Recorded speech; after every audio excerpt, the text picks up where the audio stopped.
प्रार्थना हो स्वीकार देख रहे हैं आप। आपके साथ मैं हूं सुनीता राय शर्मा। पितरों के विसर्जन यानी कि विदाई का समय नजदीक आ रहा है। अगर पितृगण प्रसन्न अवस्था में विदा होते हैं तो वंशजों के जीवन में अथाह सुख और संपन्नता छोड़कर जाते हैं। पितरों की तृप्ति के लिए, उनका आशीर्वाद प्राप्त करने के लिए उचित उपाय भी जरूरी हैं। हम आपको पितृ विसर्जन अमावस्या की महिमा समझाने जा रहे हैं। गौर से देखिएगा।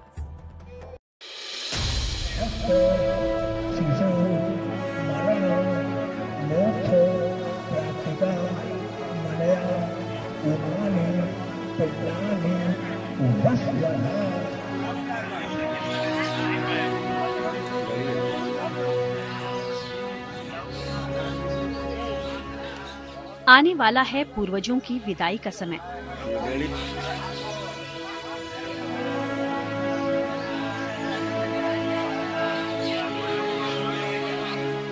पितृ ऋणों से मुक्ति का समय।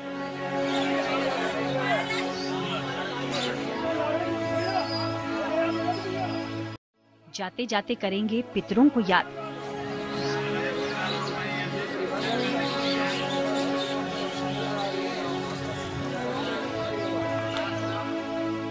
मिलेगा सुख संपन्नता का आशीर्वाद। पितरों के 15 दिनों तक धरती पर निवास करने के बाद अब उनकी वापसी का समय करीब आने वाला है। कल पितृ विसर्जन अमावस्या है। पूर्वजों की विदाई के साथ है इस बार शनि अमावस्या का संयोग।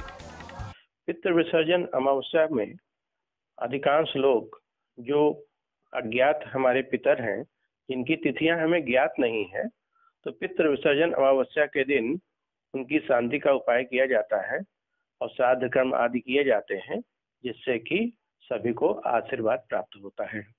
एक तो पितृ वो होते हैं जो पितृतुल्य हैं, आपके माता पिता, परंतु उनके माता पिता, फिर उनके माता पिता, उन्हीं के डीएनए से आप हैं। यह समय है आपकी 12 पीढ़ियों के लगभग 494 पितरों को प्रणाम करने का, उनको नमन करने का, उनको धन्यवाद करने का।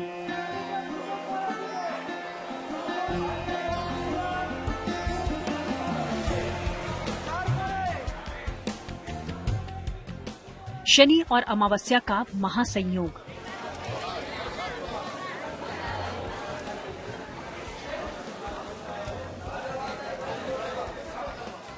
बदल सकता है आपकी कुंडली के योग। अगर आपकी कुंडली का शनि पीड़ित है और आपको कष्ट दे रहा है तो पितृपक्ष की ये शनि अमावस्या आपके लिए उत्तम फलदायी हो सकती है। कहते हैं कि अगर पूरे पितृपक्ष भर आपने अपने पितरों का तर्पण या श्राद्ध न किया हो तो पितृ विसर्जन के दिन कुछ उपायों से आप अपने पूर्वजों को संपूर्ण तृप्ति दिला सकते हैं। हमें अपने पूर्वजों के प्रति कृतज्ञ होना है। उनसे जो हमें हर समय आशीर्वाद प्राप्त होता है, उनके लिए हमें उनको धन्यवाद करना है। आप इस दौरान एक सर्वोत्तम उपाय कर सकते हैं। स्नान ध्यान कर कर आप ब्राह्मण को भोजन कराएं। जो भी उनको अच्छा लगता हो आप वही बनाएं।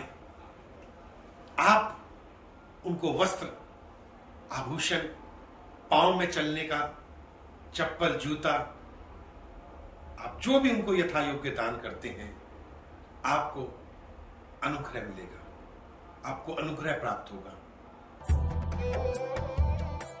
आश्विन मास के कृष्ण पक्ष का संबंध पितरों से होता है। इस मास की अमावस्या को पितृ विसर्जन अमावस्या कहा जाता है। इस दिन धरती पर आए हुए पितरों को याद कर उनकी विदाई की जाती है। अगर पूरे पितृपक्ष में अपने पितरों को याद न किया हो तो केवल अमावस्या के दिन उन्हें याद कर दान किया जाए। इस दिन दान करने से फल अमोघ होता है। राहु से संबंधित तमाम बाधाओं से मुक्ति पाई जा सकती है। इस दिन स्नान, दान और पूजा उपासना का विशेष फल मिलता है। शनि अमावस्या पर कुछ खास प्रयोग कर आप शनि देव की कृपा भी आसानी से पा सकते हैं।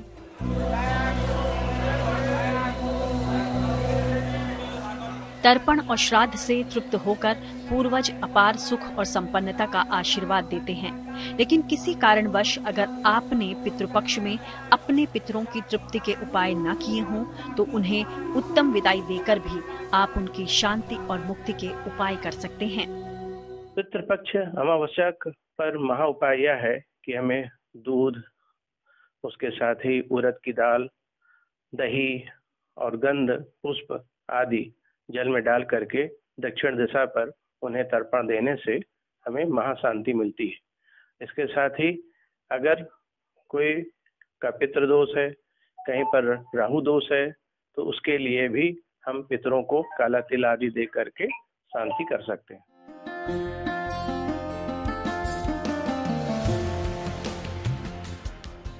विधिपूर्वक किए गए श्राद्ध और तर्पण से पितरों को संतुष्टि मिलती है और प्रसन्न पितृगण अपने परिजनों को सुख, समृद्धि, उन्नति, आरोग्य और उत्तम संतान का आशीर्वाद देते हैं।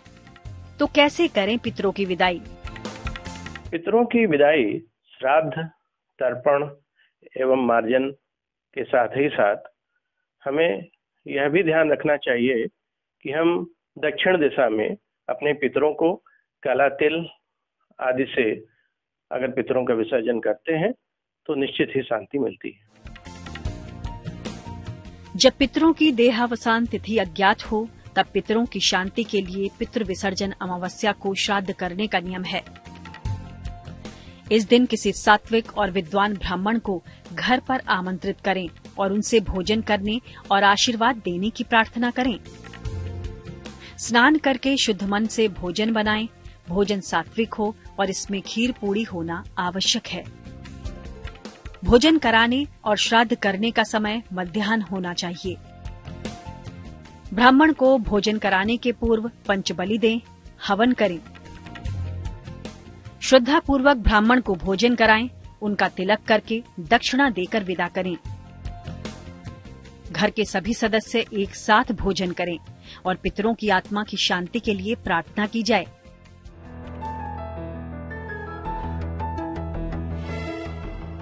पितरों को देव के समरूप माना गया है।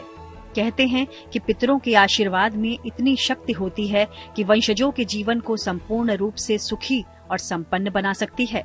इसलिए पितृपक्ष में पितरों की प्रसन्नता के उपाय किए जाते हैं। अगर आप पितृपक्ष में ऐसा नहीं कर पाए हैं तो भी कुछ विशेष प्रयोग हैं जो पितृ विसर्जन अमावस्या पर आपको अद्भुत परिणाम दे सकते हैं। पितृपक्ष के 15 दिनों में पितरों को तर्पण और श्राद्ध देने का विधान है। लेकिन अगर किसी कारणवश अब तक आप अपने पितरों की तृप्ति या मुक्ति के कोई उपाय नहीं कर पाए हैं तो पितृ विसर्जन अमावस्या के दिन सटीक प्रयोगों को करके कोई भी व्यक्ति उन बाधाओं से मुक्त हो सकता है जिनका कारण या निवारण समझ नहीं आता।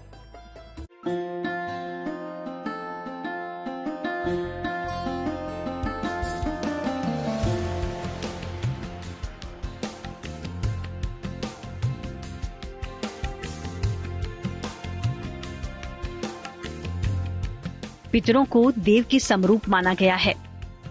कहते हैं कि पितरों के आशीर्वाद में इतनी शक्ति होती है कि वंशजों के जीवन को संपूर्ण रूप से सुखी और संपन्न बना सकती है। इसलिए पितृपक्ष में पितरों की प्रसन्नता के उपाय किए जाते हैं। आप पीपल वृक्ष पर जल अर्पण करते हैं। इसके साथ साथ आप जलचर, थलचर, नभचर तीनों के लिए आप भोजन निकालते हैं तो आपको बहुत पुण्य प्राप्त होगा। जिन भी घरों में समस्या है, जिन भी घरों में आपसी क्लेश है, आपको सफलता नहीं प्राप्त हो रही है, एक छोटा सा आप प्रयोग करें कि डेली अपने घर से बाहर 1 गिलास जल अपनी दहलीज पर डालें। पक्षियों के लिए पानी की व्यवस्था करें, अनाज की व्यवस्था करें और आप अपने सभी पितरों का अनुग्रह प्राप्त करें। श्राद्ध का पितरों से अटूट संबंध है। श्राद्ध के जरिए पितरों को आहार और तृप्ति मिलती है और जो भी व्यक्ति अपने पितरों को संतुष्ट कर देता है उसे पितरों के आशीर्वाद से जीवन के हर सुख की प्राप्ति होती है। लेकिन कई बार कुंडली के कुछ ऐसे दोष होते हैं जो जीवन में बाधाएं उत्पन्न कर देते हैं। विशेषकर अगर आपकी कुंडली में राहु समस्या का कारण है तो भी पितृ विसर्जन अमावस्या उत्तम दिन है इस बाधा को दूर करने के लिए। पितृ विसर्जन अमावस्या पर राहु की समस्या के लिए क्या करें?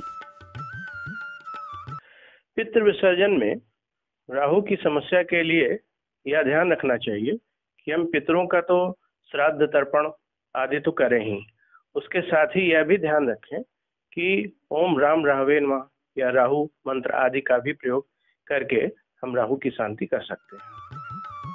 उड़द की दाल, उड़द के बड़े, खीर और पूड़ी बनाएं। मध्य दोपहर में इसको सामने रखकर पितरों से प्रार्थना करें। इसके बाद राहु के मंत्र का जप करें। इस भोजन को किसी निर्धन व्यक्ति को दान कर दें। कुत्तों को इस दिन कुछ न कुछ जरूर खिलाएं। पितृ विसर्जन अमावस्या एक ऐसी तिथि है जो पितरों से कृपा और आशीर्वाद पाने का आखिरी मौका होता है। ज्योतिष के जानकारों के मुताबिक अगर जीवन में आपके ऐसी बाधाएं आ गई हैं जिनका कारण समझ नहीं पा रहे हैं, तब जानिए वो महाप्रयोग जो आप किसी अमावस्या पर कर सकते हैं। अमावस्या के दिन दोपहर के समय ये प्रयोग करें। सफेद वस्त्र धारण करें, हाथ में कच्चा सूत, सफेद मिठाई ले लें और सफेद वस्त्र धारण करें। अब मिठाई हाथ में लें और कच्चे सूत को पीपल की परिक्रमा करते हुए 7 बार लपेटें। सूत लपेटते हुए कहते जाएं कि आपके ऊपर पितरों की कृपा हो और आपके अज्ञात दोष शांत हों। परिक्रमा के बाद मिठाई को पीपल की जड़ में डाल दें और वहां जल अर्पित किया जाए।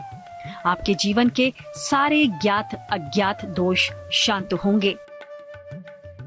अमावस्या पर बाधाओं से मुक्ति व्यक्ति को इस प्रकार मिलती है कि अगर वह अपने पूर्वजों को अच्छे ढंग से तर्पण आदि कर रहा है तो निश्चित है कि वह शांति का प्राप्त करता है।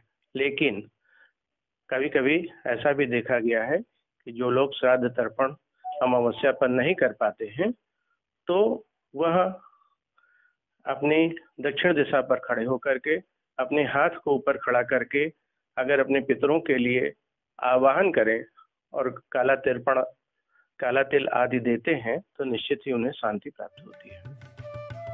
ऐसी मान्यता है कि पितरों का आशीर्वाद सूक्ष्म लोक से परिवारजनों को मिलता रहता है।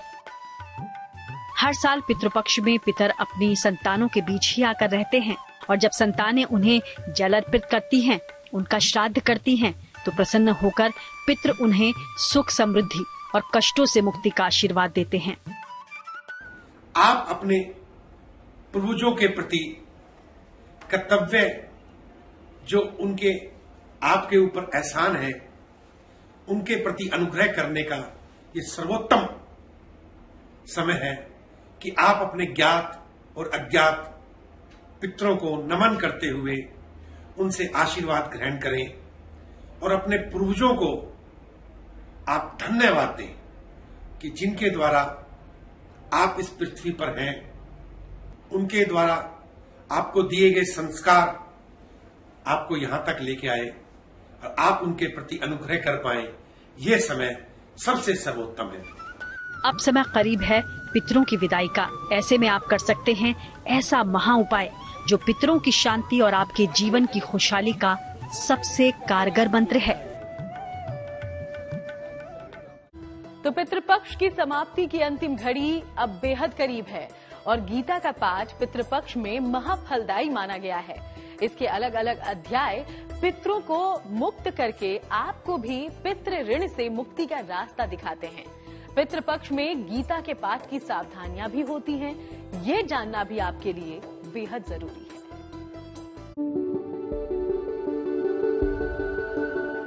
पितृपक्ष में आपको पितृ ऋण से मुक्त कराने का भी दिव्य समय है। कहते हैं श्राद्ध बिना श्रद्धा के हो तो उसका कोई फल नहीं। पिंडदान में यदि पितरों की मुक्ति का भाव न हो, उसकी तड़प न हो, तो इस दिखावे से कोई फायदा नहीं होता। तर्पण और पिंडदान के अलावा भी पितरों की शांति और मुक्ति के कई माध्यम शास्त्रों में वर्णित हैं। शास्त्रों में पितरों के कल्याण का सबसे सरल उपाय बताया गया है पितृपक्ष में श्रीमद् भागवत गीता का पाठ। मान्यता है कि गीता के अलग अलग अध्याय के पाठ से पितरों को मुक्ति तो मिलती ही है, साथ ही आपकी कुंडली से जुड़े सभी ऋण से आप मुक्त हो जाते हैं। पितृपक्ष की अमावस्या पर गीता का पाठ करना विशेष लाभदायक होता है। जिस दिन श्राद्ध कर रहे हों, उस दिन भी गीता का पाठ विशेष फलदायी होता है। पितृ विसर्जन अमावस्या के दिन दोपहर के समय गीता का पाठ सर्वोत्तम है। कहा तो ये भी जाता है कि पितृपक्ष में गीता का पाठ उन लोगों के लिए भी फलदायी होता है जिन्हें ये लगता है कि उनके पितरों की आत्मा को शांति नहीं मिल पाई है। ऐसा होने पर गीता के 7वें, 9वें और 11वें अध्याय का पाठ जरूर करना चाहिए।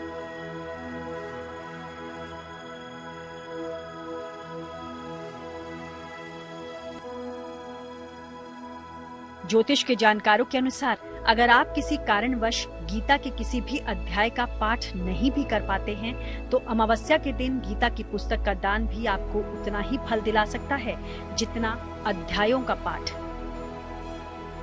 पितृ विसर्जन अमावस्या पर ये आपके पूर्वजों की तृप्ति और मुक्ति के लिए विशेष महाप्रयोग है। श्रद्धा और संपूर्ण निष्ठा के साथ आप अपने पितरों की विदाई जरूर करें ताकि उनका आशीर्वाद आप पर सदैव बना रहे।